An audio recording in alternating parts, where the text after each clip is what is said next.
Hey. Good morning, folks. Hopefully you can hear us okay. We are here together today. Welcome to Shamanic Sundays. Good to see you all. Good to be sitting here next to you, Dad. Hey, good to be sitting next to you. Hey. So we are on our way to the desert near Joshua Tree, where we will be going out for a vision quest. And because we only have one computer on this journey right now, we're sitting here together, so that's kind of fun. But I'll definitely be you'll see me leaning in to check things on the computer, and we may be doing things a little bit differently today. But let's just first start with a morning prayer, because in the spirit of shamanic traditions and wisdom, let's see, I'm just checking here to make sure that this is working. Just a second. Working the Okay. techno mojo. Yep, working the techno mojo. Do you want to lead us in a prayer? Can you hold that a couple inches from your face while I just check on our technology here? Okay, so I'll wait until you check on. You can start the prayer. All right. Yep. Well, here I am holding a little buddy from another dimension that I'm speaking into, and through this little buddy here, going out into the ethers, gratitude. Thank you, Great Spirit, Great Mystery, Holy Spirit, for the breath of life flowing into us right now, the sacred breath of life. Thank you for the wonders of this creation that you give us, the gift of life to live in, to open with humility and gratitude about the lessons about how to live in harmony and balance with this creation that you give us and with each other. And thank you for each other, all of us, all of you listening here now live and who will be listening. And thank you for our families, our communities, our ancestors, and ancestor spirits of the land we live on. We remember you all. We make a home for you here. And thank you for this day, the gift of this day, and the opportunity to join our hearts and minds and spirits to connect consciously and attune and commune with the underlying oneness of infinite, unconditional, cosmic love flowing into us with each breath, helping us to polish up our stardust so we can show up more clearly, more strongly, with more gratitude, to be channels for the healing light and love that flows into us from you, Great Spirit, out into the world for the healing of the sacred hoop. May it be so. Ho. Thank you, Poppy. Hey. And thank you, all of you, for being here. Good to see you. So, getting ready to go out on quest. This is your 50th year going out on quest, leading quest, which is quite amazing. Slow learner. You have to keep going back for more. This is I think if I'm counting correctly, my 20th year going out. Started when I was quite a little kid, and then in our backyard out in San Jerome Valley. That was my very first one. And I remember being scared shitless, pardon my French, every single one of the quests. And the same is true for this one, especially in the days and weeks leading up to it. And we were talking this morning about anxiousness and fears and going through portals of energy to get into your next chapter. So that seemed like a really apt thing to discuss this morning, because whether it's small fears of, going into a meeting that you have to deal with, or having a intense conversation with someone you work with or live with, or a family member, someone you love, whatever the situation may be, or going into deeper into nature to connect deeper with the land. We all face fears of different kinds, or the big fear of death and suffering, physical pain. So if you could talk to us a little bit about, share your own process of getting ready for quest. And I'll speak for my mom and sister here for a second too. We definitely see you going through portals as you get ready for ceremonies. And love for you to share some of your experience with that, and words that could help us as we prepare for whatever fears and portals we're needing to face this coming week.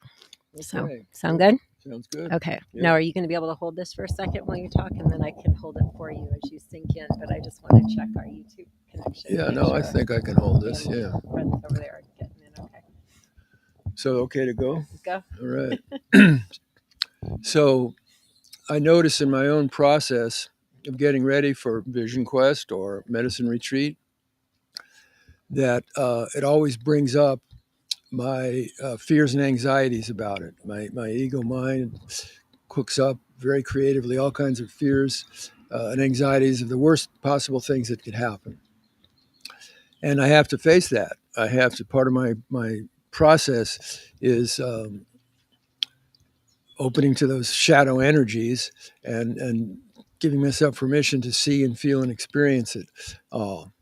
And so that the reason for doing that is because it brings me to the point of um, okay, so given those fears and anxieties and the truth that my worst fears could happen, hopefully they don't. My prayers are for safety and protection for everyone, fullest blossom and greatest good to come through for everybody.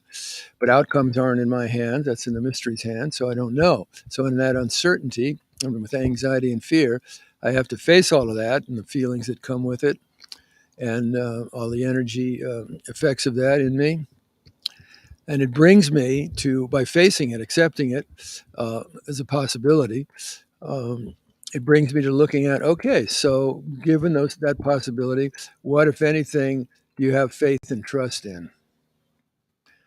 That you attune to it, you connect to it more consciously, can help you go forward to face those fears and anxieties and not let them shut you down from doing what I need to do. Give myself permission to have them, but don't give them power to run the show, because it gives me every single time, where do I stand in my relationship to spirit? Not going on last month's or last year's or thoughts, but in the truth of my being alive in this moment, what do I truly have faith and trust in? So asking myself that question by facing my shadow fears and anxieties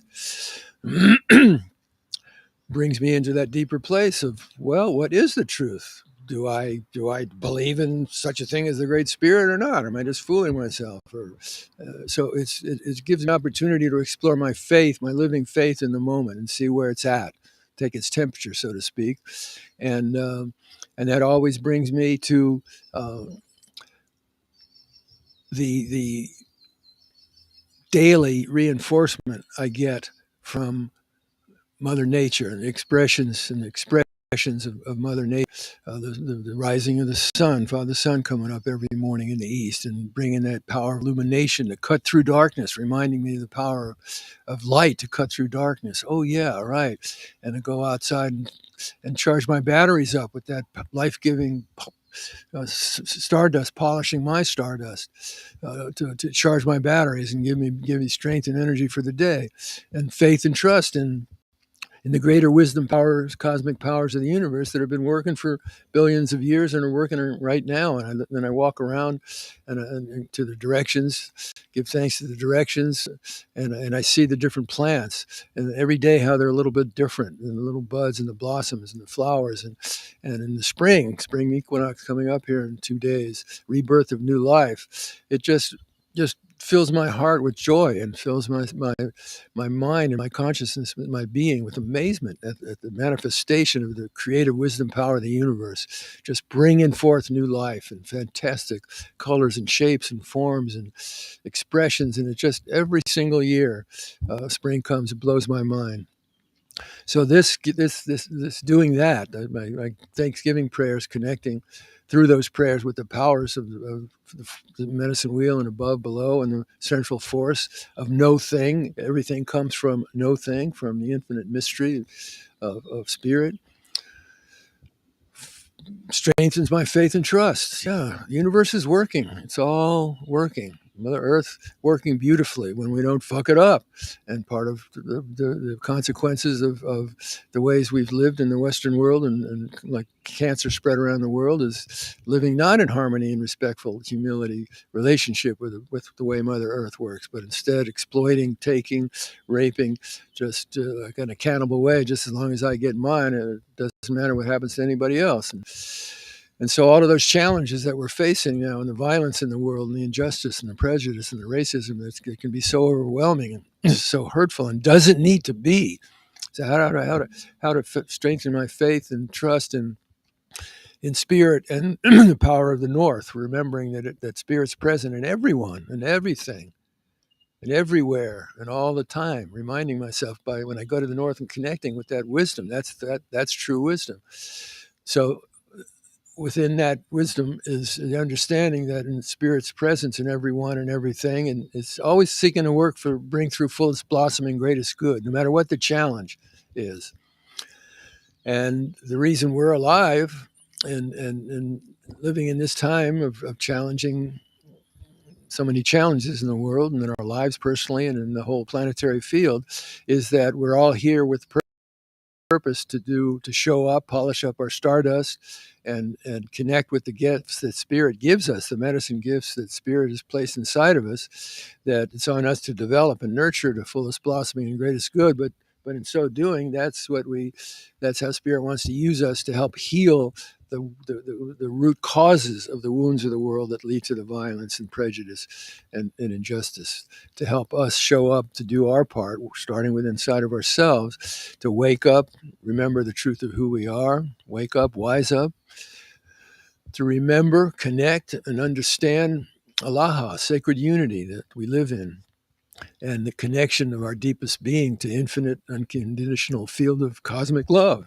unconditional, infinite cosmic love. And we're here in this life and our challenges to use what's triggered in us by the challenges to do the work that we need to do to open the doorway to bring through fullest blossoming, greatest good, creating a peaceful and just and healthy and harmonious and happy, beautifully diverse, win-win world for all that we're capable of creating. So I have faith and trust in facing my fears and anxieties that it is possible to create that kind of a world, and brings up the song I like to sing so much that goes like this. Starts with Yahweh, which is the word of thank you for the Pomo Miwok people. Yahweh, Yahweh, Yahweh for you and me. Yahweh, Yahweh, may we all be free. May all beings be happy. May all beings be safe. May all beings ever be free. Be free. It starts right at home with you and me. It always starts right at home with you and me, Yahweh. So when I sing that song, prayer song, may all beings be happy. May all beings be safe. May all beings everywhere be free. And if I want that, where does it have to start? If I'm being real with myself, it has to start inside of me. I have to heal the Netanyahu, Putin mind in me. I have to come to terms with those forces and energies inside of me that lead to violence against innocent people. It starts at home with me, deep inside, connecting with spirit, with faith and trust, with knowing and attuning and connecting with the underlying oneness that we all live in. So I can truly be as best as I can with my humanness, not about perfection, but trying the best I can to be a channel for Spirit's healing light and love into the people, into the frightened part of myself, the insecure parts of myself, the whatever parts of me might feel threatened, hold those aspects of me in tenderness and compassion without any judgment, but with love and kindness and caring. And you're okay, you're going to be okay, you're loved, I love you. And just singing that love, filling myself up with it, and then opening the doorway for me to start sending that out to the people at the retreat, the people on the Vision Quest, to you, people that live love now, to Walk On people, to all the groups and people I'm involved with, and to the whole human family, with those prayers that for all of us to be able to wake up and wise up and live love now and open the doorway using what's triggered in us by the challenges to make that deeper connection so we can get empowered to show up and fulfill our purpose here, creating the kind of world we're capable of creating. So that's how I prepare for all the medicine work I do, Vision Quest, medicine circles, that the start is I have to face my fears and anxieties and recognize that's part of a larger process. I can't just go to the light, so to speak. I have to start with the darkness, grounding in the darkness, and address it all and come to terms with it, create relationship with it all that reconnects me consciously and my awareness with Spirit's presence. And then I feel the faith and trust coming through me to surrender every outcomes in the Spirit's hands, and just show up and do the best part I can as a little link in a chain to contributing to the healing of the sacred hoop. So I thank everybody for listening to us here live and whenever you listen to us. Thank you for your lives and the blessings of your lives. And remember, your life is a blessing. And thank you for showing up to be the beauty of who you are and sending prayers for you. And we will be sending more from the Vision Quest to empower your life and polishing up your stardust and walking your heart path to completion. Thank you. Hope. Thank you. Got that okay? Got that. Okay. You sound like you're wrapping up, and I'm not going to let you off that easy. No, I'm not wrapping up. I'm just finishing that line. Okay. That wave came through and it's gone. And now what's the next one? Okay, good. So a couple things that came to mind as I was listening to you, is one, I just wanted to give a shout out to D and D, our sweet hosts here that are letting us stay at their home right now and be in this beautiful setting as we juice up and prepare to go out into the desert more deeply. So thank you to D and D. And also want to invite each of you who's listening live to go ahead and put into the chat any prayer that you want us to take into our vision quests on your behalf.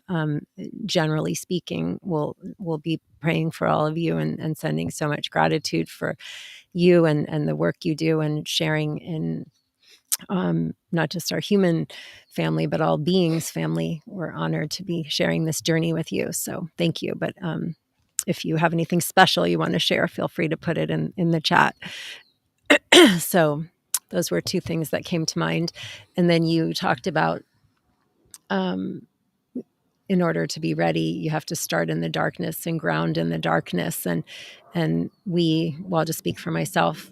Oftentimes, going into the darkness is not a pleasant, fun, easy place to be. And on quest, I just, like, as much as I love looking up at the stars and the moon, and I'm so grateful we'll have some moon this year going out, some light coming through.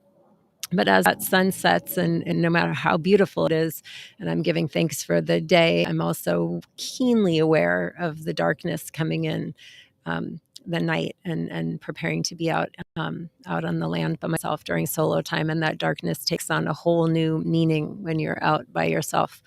And yet it's the same, whatever the darkness that you're facing in any given situation, it's that same feeling of, I don't want to go there. But knowing that it's all part of the cycle and the circle, and we need the darkness in order to also feel and appreciate the light and just move in cycles.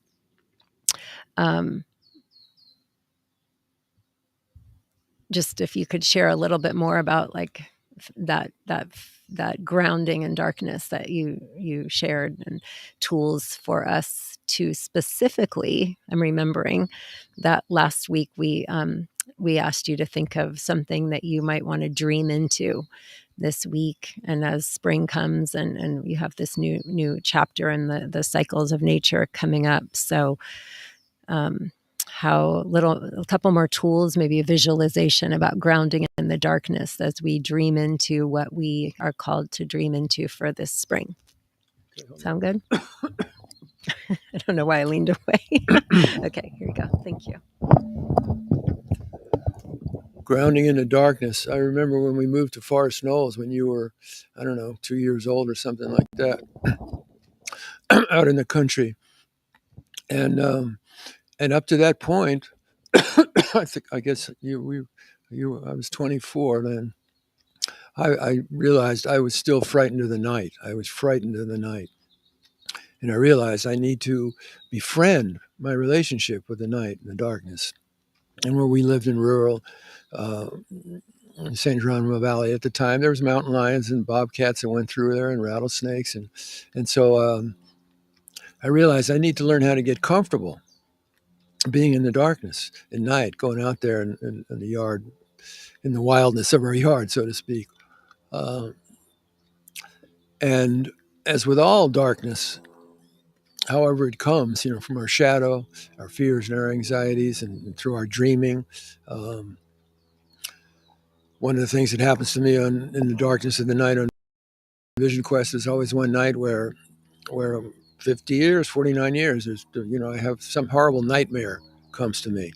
Um, uh, an eruption of shadow energies into the dreaming, and it helps me look at aspects of myself that are ugly and hurtful, and I wish weren't there, but are a part of my animal being, and so I have to. I can be revulsed by some of what I see the character of me in a dream doing. It's so terrible and despicable, and I have to. I have to face the truth, just like in going out into the dark at night into the wilderness. Have to face the truth of, in the dream sense, those forces are part of me. They're not who I am. Don't identify myself as them, but I have to take ownership of those forces that are inside of me, um, that have the potential to come out and erupt in hurtful behavior to others. If I don't face the truth of their existence and learn how to befriend them, so they don't run me. They don't erupt and hurt other people. And I can only do that by facing the truth of, those, I do have the potentials inside of me as a human being to behave in those ways. And by facing that and accepting that truth and remembering it's not who I am, so no judgments about myself, about those forces inside of that aspect of my animal being, it opens up the doorway for me to reconnect with remembering who I really am. And in the going out at night into the wilderness alone for solitude and the forces that come up of fear of animals, rattlesnakes, scorpions, whatever, coming, the boogeyman in whatever form, again, it brings me to, it's possible those worst fears will happen. So I have to face that. But it's not happening now. Number one, it's not happening now. So I produce pain and suffering for myself in this moment of being alive, which is the only moment I have to experience whatever I want to experience. So accept the possibility of your worst fears happening and then let it go. Just release it and come back into, well, what is it I would like to have happen? Like to have a fruitful and good medicine experience to open and learn and grow what's for my greatest good. And if I'm experiencing the fear and anxiety, it's given me opportunity to go into the roots of my deepest fear, physical death, of dying, which at some point is going to happen no matter what I do. So I need to befriend my mortality. I need to create a relationship with the fact of my mortality, and then at any given second, um, the life force could just be pulled out of me, and I could just flop over here talking to you right now, and that's, my spirit leaves my body, and I've completed what I needed to complete in this life. So the uncertainty of not knowing when our life walk in this incarnation is over, the flip side of that is knowing I'm alive now. I have right now, and every breath that's coming into me has given me opportunity to make a choice about what I want to put my attention into. Do I want to put my attention into feeding the fears and believing that's the only thing that can happen, and it is going to happen, and create a state of panic and crisis and intense suffering inside of myself? Or do I want to, having accepted that's a possibility, but it's not happening now, and what I seek and what I pray for and what I hope for is protection, fullest blossoming, greatest good, or the medicine coming through that serves I and whoever I'm praying for is greatest good, fullest blossoming, greatest good of their lives. So in that is a surrender. I'm exercising my muscles of faith and trust to surrender into higher power, greater power, into spirit, into mystery. and to show up and do my part, to play my part consciously and skillfully in opening and keeping the door open in my awareness to connection, conscious connection, and attunement and communing with the creative wisdom power of the universe, the peace that's flowing into me, the peace that lives at the center of my being. It never left me. But by putting my energy into feeding the thought, the fears and anxieties, the negative thinking creates not just suffering for myself, but shuts off my awareness connection to Spirit's presence and to the deep inner peace that's at the center of my being always. So, like Buddha said, if you're experiencing suffering, look at what the role your mind is playing, what you're putting your attention into, believing is fact, and the stories you're telling yourself that creates that suffering. And when you see and accept it, that you're the one playing the role, I'm the one playing the role in creating my suffering, then I can pull the plug on it. Then I'm empowered to pull the plug on it and open my awareness to attunement and communion with infinite light, with infinite love, with infinite peace, with infinite creativity, and to open myself up to the wonders of the night. And to remember, everything that we see comes out of the darkness. Everything that we see comes out of the fertile dark void, the no thingness of the dark void, the fertility. It's like in the mother's womb, the darkness in the womb that the new life grows in and comes out of. Everything, the darkness of the Mother Earth's womb, that the plants blossoming and their buds and flowers coming forth comes out of the darkness, the fertile darkness, and to befriend it and say, open, release, let go, relax. And that brings my awareness. It just seems like it happens when I do that work. It opens the doorway in my awareness to all that I have to be thankful for in this moment. Be it in the tent at night, fasting, and strange noises outside. Don't know what that is, whatever it might trigger. Opening, dropping deeper, deeper, deeper downside. Underneath, the metaphor of the waves on the surface of the ocean when the wind and storm is blowing and you're just dropping down. You have air, and you're breathing air with the aqua lungs, and so you don't have to worry about that. And you're just dropping peacefully down below the waves until you get to that place underneath it all where there's just absolutely peace, infinite peace. And I just let that flow through my body. Any places where my body had tensed up when focusing on fear, and anxiety, where it was clenching and tightening, just let that flow of peaceful energy coming in with the breath, kind of massaging warm down into those places where there's contraction, so it can release and let go. And the energy of that tension release with the breath flowing out downstream and carry it away, opening up a little more room in my energy field for this next breath, bringing in more inner peace, breathing in more courage, breathing in more light, breathing in more love, breathing in more gratitude for the gifts of my life. And in that process, deepening, wait till this plane goes by.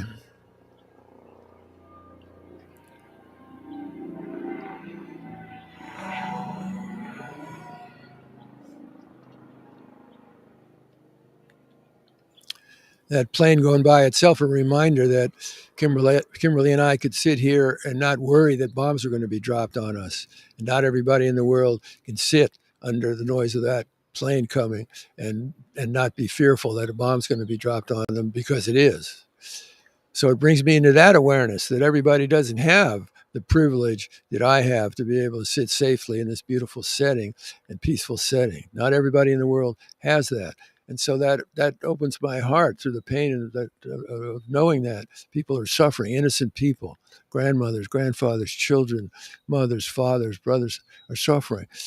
So I need to be sending healing light and love out to everyone for the healing of the sacred hoop. Prayers for opening our hearts and minds and recognizing how we're all connected, how we're all one family, one human family, how we're one family of life on Mother Earth. And prayers for opening our minds to recognize and understand and live from the oneness that we're all connected in, and to live with love and to create the kind of world we're living in, and sending that energy out into the field in those troubling situations for those people suffering, sending healing light and love and support to them to help them through whatever it is they're going through, and open the doorway for my receiving guidance about what more can I do to help through action, to address the wounds of the world and the causes of the wounds. What can I do with my life to address that, to help us move toward a critical mass of us two-leggeds waking up to our oneness and working cooperatively together. It's like I was thinking about we have millions, if not billions, of cells in our stomach working to digest foods. All these cells working cooperatively in symbiosis, working cooperatively to produce something that they can't do separately, to open a doorway to bring through fuller blossoming, greatest possibility of what they could do separately. They've learned how to do that millions and billions of years ago, how those individual cells can work cooperatively together. A challenge for us in humanity, facing our fears, opening deeper to what we have faith and trust in and connecting to it and asking for its wisdom guidance. Opening the doorway to us human beings instead of competing with each other for perceived scarce goods, working cooperatively together like the cells in our abdomens, in our stomach, work cooperatively in our whole bodies to produce our lives. If they weren't working cooperatively together, we wouldn't have our lives. The challenge for us as people in this trying times of rite of passage, what we're living through, is to wake up our consciousness to recognize we, the collective humanity around the world, can work together respectfully with humility to support to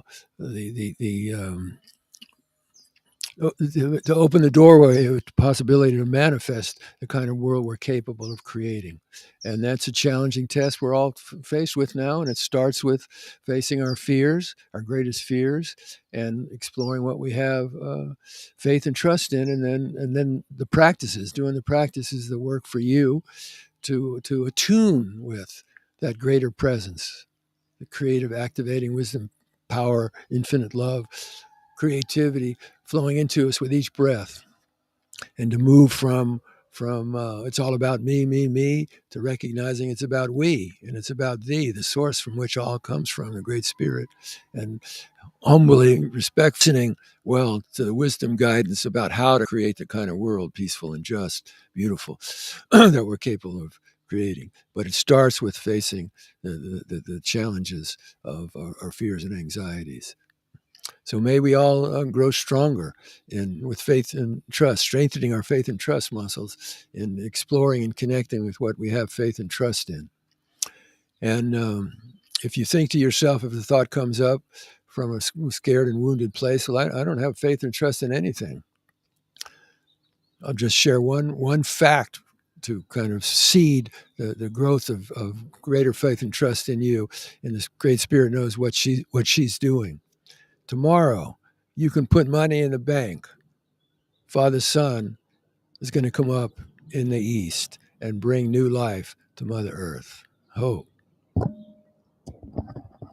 Oh, thank you. And thank you for those of you who've shared your prayers in the chat. I love seeing that. When you were talking about all the cells and organisms in your belly, it made me think of an article I read recently by a indigenous Native American indigenous woman. I don't remember what tribe she's from, pardon me, but her name is Amelia Winger Bearskin, and I just pulled it up because I think it's really cool and I want to share it, and it just is so perfect for what you were just saying. Well, it won't take that long. In 2020, I was on a call with a scientist helping a giant multimedia corporation tell stories about colonizing Mars. The host of the Zoom call wanted to convince the man that colonizing wasn't cool anymore. Maybe I was invited for a fresh take. The scientist was already on the defensive when I showed up in the Zoom window. He didn't see anything wrong with the term colonizer. Why can't we colonize? And seemed to feel a bit attacked. Realizing I'd entered the chat at an incredibly awkward turtle moment, as my son would say, I said flatly, "It doesn't sound very cool to go to your Mars colony anyways. Why would anyone want to go if they can't take their dogs?" It's a question I'd asked too. He blinked a few times on the Zoom camera and said, No, you don't understand. We need animals, plants, spores, our pets. Our microbiome would die within 2 years if we didn't have the bacteria, which has a life cycle right there in your dog next to you. I looked at my dog next to me. He looked back at me. I gave him a treat. He's a good one. I admit the scientist's response caught me by surprise. The reasoning is flawless. We absolutely will die without other species, and it's the microbiomes they bring with them, and the microbiomes they bring with them. But it's not so much that we will die without them. We are them. And she goes on in the article. The article is called Scent Trail, and again, it's by Amelia Winger Bearskin. So I just thought that was kind of a cool tie-in and remind her. And I love the work that she's doing, bringing Indigenous wisdom into computer engineering and coding. So shout out to Miss Swinger Bearskin. And also shout out to my mama. I got a little teared up while you were talking and just the different gratitudes. And for her, she's not the public one that likes to be sitting here. I don't know if that's the right perception, but that, she's more, she's not sitting here on Shamanic Sundays with me, but she's so much a part of everything we do. And Nicole and Justin and the boys and just all of our direct and extended family members who make all of this possible. So thank you. And so we are going to wrap it up here. I think you've shared some good stuff for folks to take for the week ahead. We'll be praying for you, and I see all of your notes and prayers in the chat. Because of the way we're set up today for tech reasons, I'm not able to look at them directly, but I know we will afterwards, and we'll write them down in our journal and take you with us in our hearts and minds, and be sending you good energy and good, great spirit willing. We'll be back next Sunday after Quest for Shamanic Sundays. May it be so. May it be so. All right. Take care, everyone. Thanks again for being here. Let's see what the sequence said.